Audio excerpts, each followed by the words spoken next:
Mastering autocorrect. Now let's talk about mastering autocorrect. We all make typographical errors when we are typing in our Word document, but Word can automatically correct them for us. Just head to the Files tab, scroll down to Options and click on it, and click on Proofing. Here you can see there are multiple options for you to select from.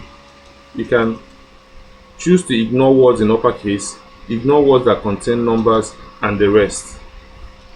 Choose the option you like and click OK, or you can just go further to the autocorrect options where you have the autocorrect, the matte autocorrect, and the auto format as you type. Choose whichever of the options you like and click OK. Click OK again and you go back to your original document.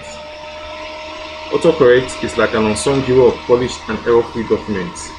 Using it is like having a personal proofreader for your documents.